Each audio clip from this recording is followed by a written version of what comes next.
as I'm reading this, it says each triangle is x, so I'm going to label each triangle with an x. And it also says each square is y. So once I have these labeled, writing an equation is fairly simple. 3y's plus 1x equals 1, 2, 3, 4 x's plus y. So that's the equation. If x is 6, what is y? So what I will do is every time that I have an x, I will substitute a 6. Notice this is multiplication. I'm going to simplify. Okay. 3y plus 6 is 24 plus y. I'm going to subtract 6 from each side. Now I'm going to subtract y from each side. At this point, I have all my variables on one side and my numbers on the other. Divide by 2, and y equals 9.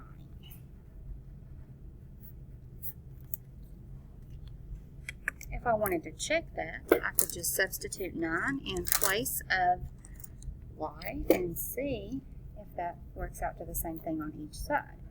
3 times 9 plus 6, 4 times 6 plus 9, so 24 plus 9, 27 plus 6, let's see, 27 plus 6 is 33, and 24 plus 9 is 33. Since these are the same, that is correct. Andre and Diego were each trying to solve this equation. Describe the first step they each make to the equation.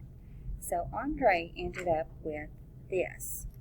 Now, keep in mind that negative x means negative 1x plus 6 is negative 8. So if I look at this compared to the original, I can see that the x values are different, and actually over here I no longer have an x value on the right side. So what Andre did first is he subtracted 3x from each side.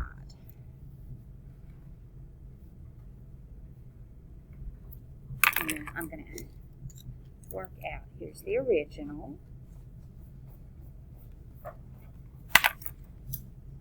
And what he did, he subtracted 3x from each side, leaving him with negative 1x plus 6 equals negative 8. So this is a correct way to do that. Now Diego's way, if we look at it close, we can see that 2x is no longer on the left side. So if I start with the original, and Diego subtracted 2x from each side, 6 equals 1x minus 8, x is 1x. So this is also a correct way to do it. They did it different ways, but each of them was trying to get x on one side of the equation. So each of these are correct.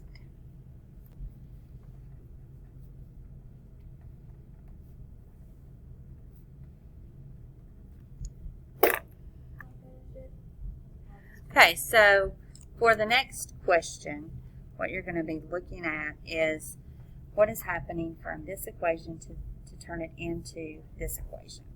So I can see right away that my 4x is no longer on the right side of this equation. So I'm thinking that I have subtracted 4x from each side, and that works out. So subtracting 4x is the same as adding negative 4x. So that's going to be A. All right. And then next question. To get from this to this, looks like I have removed the negative 4. Well, to remove that negative 4, you do the inverse, which would be dividing by negative 4. just to make sure, 18 divided by negative 4 is going to give me, oh, that's a negative 18. Let's do that again. Negative 18 divided by negative 4 is 4.5. So this is dividing by negative 4. Now, dividing by negative 4 is the same as multiplying by negative 1/4, which I believe is what it's using. So that's this one. Okay, now let's see if we can determine what's different here. Looks like the 8 turned into a 4 and the 7 turned into a 3. So I'm subtracting 4, or adding negative 4. Alright, now we're going from here to there. So we're definitely multiplying by a negative. So I multiply by negative 4 on each side. I do get the next one. And I've only got one left. So if I look, everything has been divided by 4, which means I have multiplied each side by 1/4. Because dividing by 4 is multiplying by 1/4.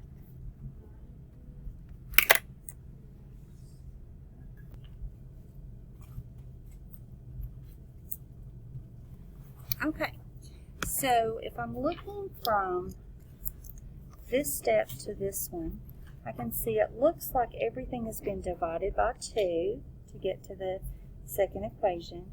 So another way I can think of that is multiplied by half, because multiplying by 1/2 is the same as dividing by 2. And then to get from this equation to the next one, I believe I would be adding 3 to each side. That would turn that into 0, leaving me with 6x equals 5 plus 3 is 8.